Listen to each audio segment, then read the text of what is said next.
The purpose of writing the book was precisely to try to reach the activists in the DSA, to try to think through with them strategically what this remarkable political moment amounts to for socialist prospects. The timing is also good. I mean, obviously, Haymarket wanted to get the book out before Sanders was defeated, wanted to get it out as part of the campaign to win Bernie the nomination. But in a certain sense, it is better, more apt that we're having this discussion with that opportunity already having passed, although by no means, as William was just pointing out, does it mean that DSA members won't be elected at all kinds of other levels of the state. But what it allows us to do is to draw long-term lessons from short-term disappointments. And in a sense, that's what we were trying to do when we wrote this in the wake of the disappointment with Syriza's government, which was elected in 2015, and which by the end of June 2015 proved such a disappointment for the Greek and the international left. Η ετυμηγορία του ελληνικού λαού κλείνει με τρόπο αδιαμφισβήτητο τον φαύλο κύκλο της λιτότητας στην πατρίδα μας. Η ετυμηγορία του ελληνικού λαού, η δική σας ετυμηγορία, αδιαμφισβήτητο τα μνημόνια της λιτότητας και της καταστροφής.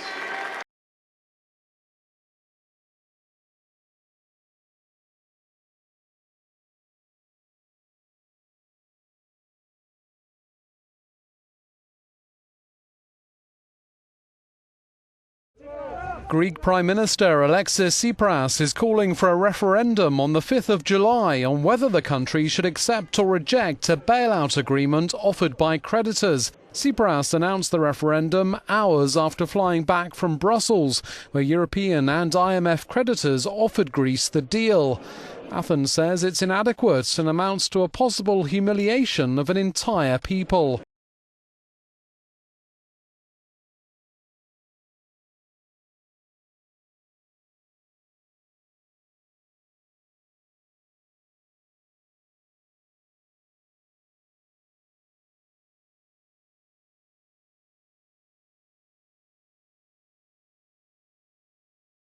The Greek Parliament has approved the details of the country's third multi-billion euro bailout by foreign creditors in 5 years. But 43 Syriza lawmakers, nearly a third of the party of Prime Minister Alexis Tsipras, voted against or abstained, prompting talk of a government split and a vote of no confidence. It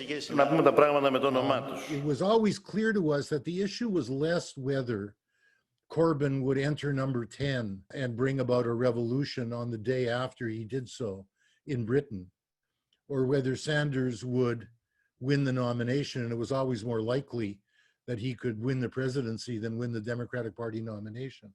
It was a matter of trying to think through the disappointments that would come, whether they were successful or not successful.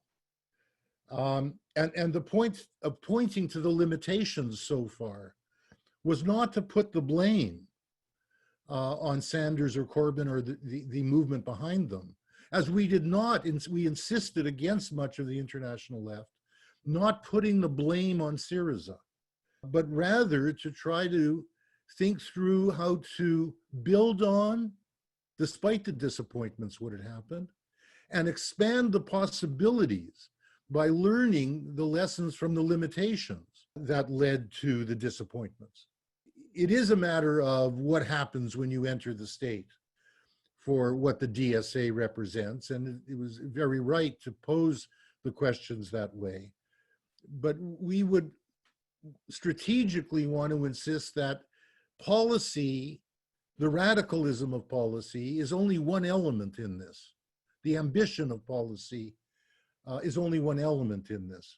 Probably less important than the question of how do you change the apparatuses of the state to implement that policy in a way that matches its ambition, But much more important, how once you're in the state do you continue to build, indeed expand the building of popular democratic capacities outside the state? Bernie put it very well when he described himself as he would be organizer in chief. But what does that actually mean? And that's what we're trying to address and would really love to discuss with you. Just in a preliminary way, I'd want to say that in Sam's and my view, the key thing now, at this moment of disappointment, if you want to put it that way, is not to squander what has already been put in place. And I think that applied as much as to Syriza as it does now to Momentum and the World Transformed in Britain and to the DSA and associated organizations around Sanders in the United States. What the DSA has come to represent, what Momentum has come to represent for all of its limitations, and what Syriza as a party came to represent, was something that had not been seen for at least 3 generations. And I would say almost anywhere. And that is the revival of a socialist discourse, a creative socialist discourse towards the end of the second decade of the 21st century, when that socialist discourse had been marginalized for upwards of half a century. Secondly, the recognition on the part of those who embraced socialist ambitions and the socialist discourse that the first barrier to putting democratic socialism on the agenda in a serious way did not lie with the bourgeoisie, with the ruling class. The first barrier did not lie with the agencies of the state, whether the agencies of representation or repression. The first barrier lay in the parties that claimed to speak for the working classes, that is, parties like the Labour Party and the Democratic Party. That was the first barrier that needs to be overcome. And that's obviously still the case in light of what has happened with Corbyn and Sanders, and with indeed what Sam and I would call the social democratization of the Syriza leadership. The third aspect of what is so remarkable about what has happened and why this must become a legacy we build on is that it represents a very important and creative break with the Bolshevik model. The cadre, those who retained a socialist perspective through the long, dark decades from the 60s until the present, were very often people who embraced a language that still echoed with the phrases of the 1917 Bolshevik Revolution, and still inherently operated with a strategy that was oriented to a notion of insurrectionary revolution.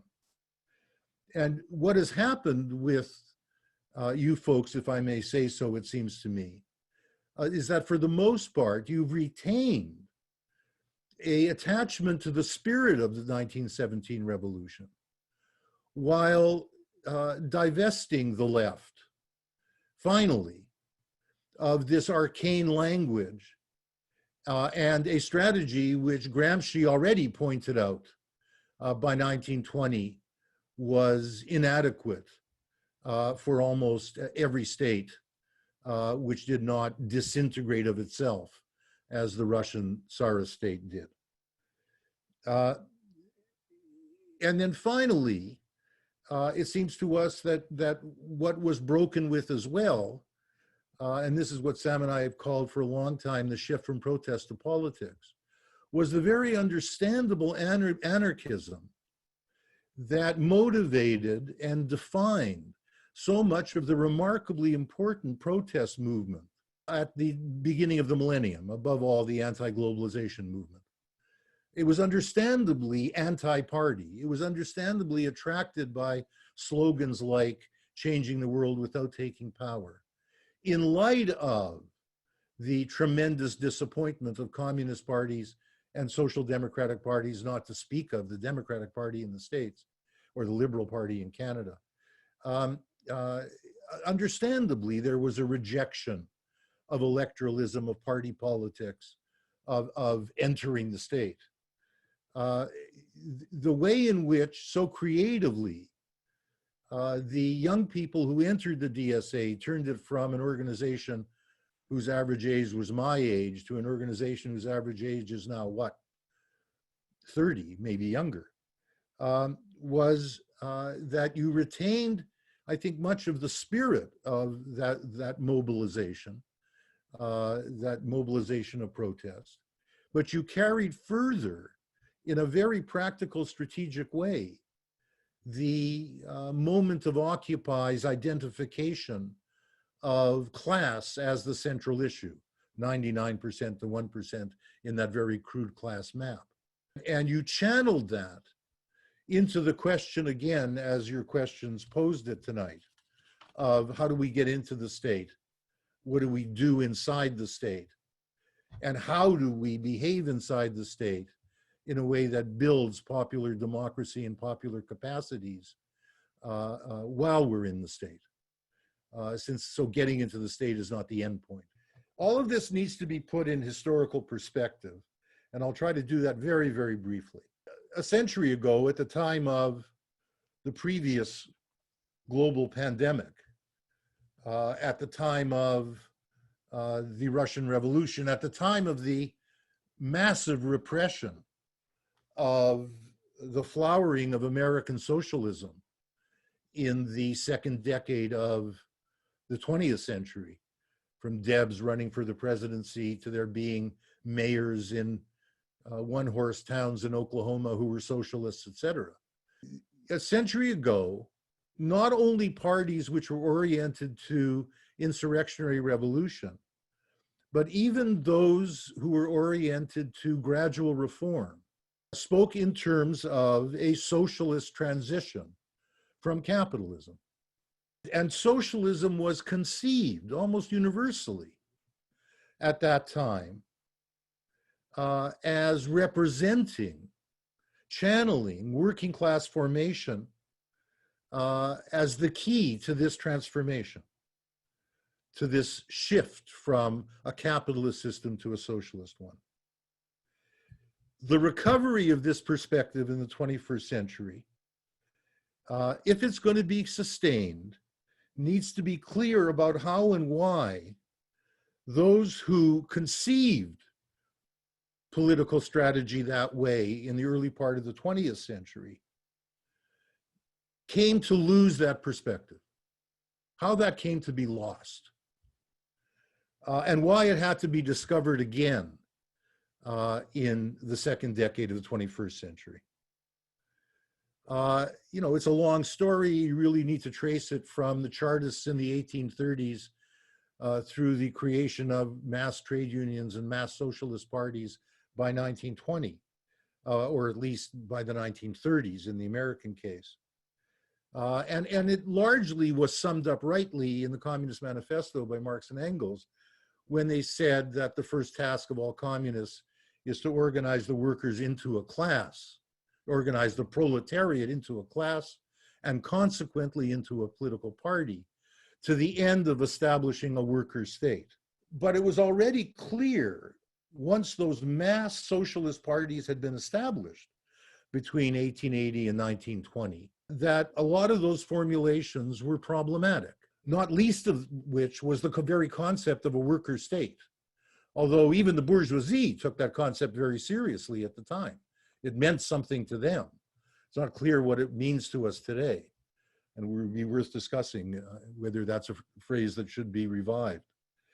And you know, what was problematic was that so many of the organizations of the working class at the industrial level were not socialist. And this was not only true in the United States, it was true much more broadly. Secondly, that the socialist parties, which had founded themselves on the working class, and in most cases in Europe had actually been central to the organization of the unions. The party came before often union organization.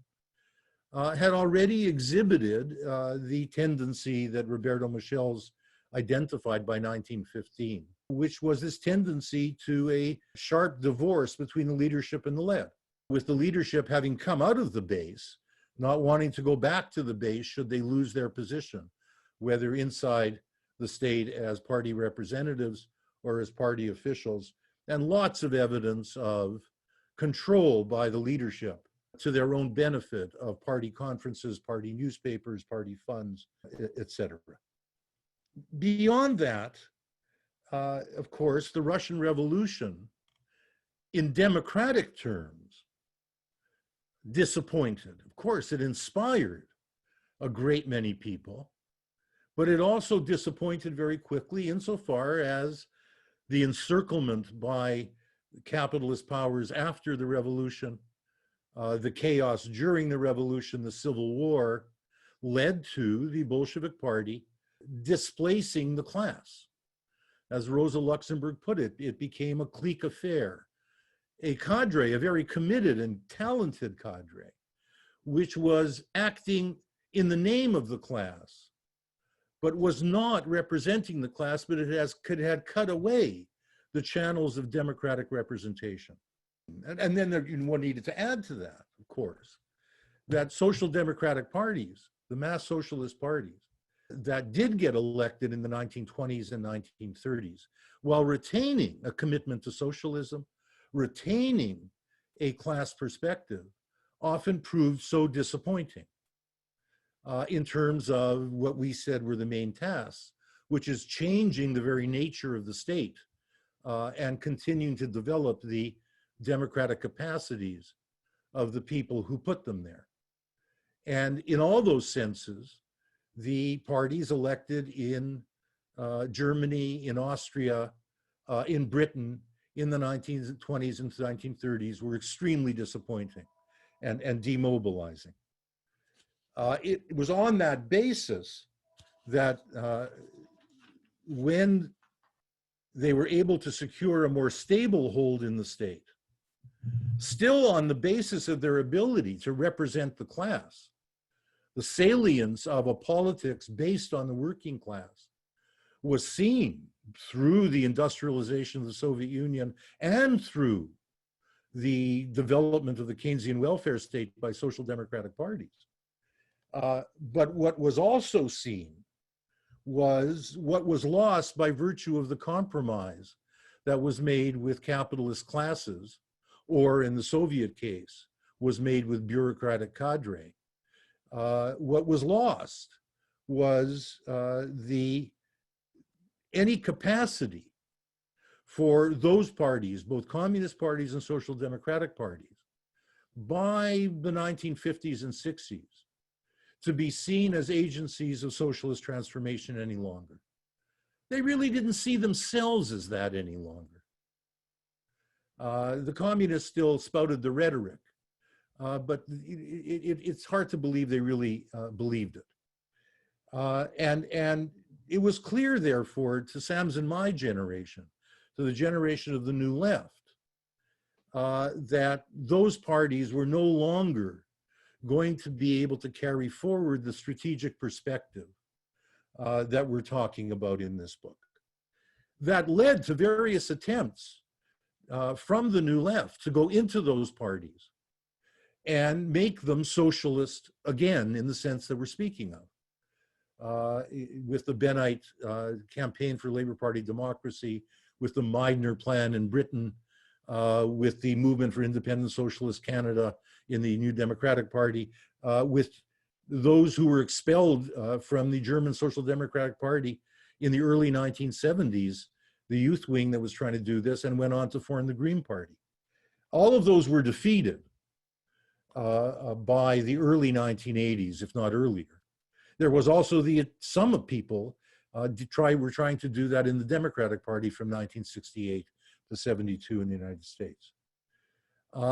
They were all defeated. But what happened in the context of that development was a re-theorization of strategy by a new generation of Marxist socialist theorists, which has left an important legacy. Whether they were Euro-communists associated with the communist parties, whether they were disenchanted social democrats, what they began to think through was what Gortz called a strategy for structural reform. That is, taking elections seriously, trying to get into the state, understanding that one wasn't going to transform the state by smashing it with a hammer and passing over to some imaginary dual power outside of the state, but really trying to think through a strategy for the type of reforms that would open themselves up to further reforms because they created popular ambitions and popular capacities for going further to eventually take capital away from capital, to take control of the state away from technocrats and the bureaucracy. What we were not able to do was to found new parties that could do mass parties that could do this. There were, of course, people from the New Left who went off to found a better Leninism. And it was only, through the failures of those parties to become mass parties through the 1980s and 1990s that one could see that there was no way forward there. And it's kind of been underlined now by the implosion of the ISO in the United States and what's happened to the SWP and so on. And some of those very good cadre were involved in that, were important in coming together to form a party like Syriza with Euro-communists at the beginning of the 21st century. But what you folks have come to represent is the first mass embodiment of the kind of thinking that came, strategic thinking, that creatively came to the fore when it became clear in the 60s that the old parties were no longer capable of being agencies of transformation. And what is more, what's been shown is that the politics that is going to change that can as much take place through inside struggles within social democratic parties or even the Democratic Party in the United States, without having any illusions that that will not lead, if it's successful, to an utter transformation after considerable division of those parties. And what you represent is every bit as radical as those parties that emerged by a coalescing of forces in the context where you had proportional representation in Europe, like Podemos or Delinka or Syriza, who are now all in coalition governments with center-left social democratic parties, or you could even say center-right social democratic parties.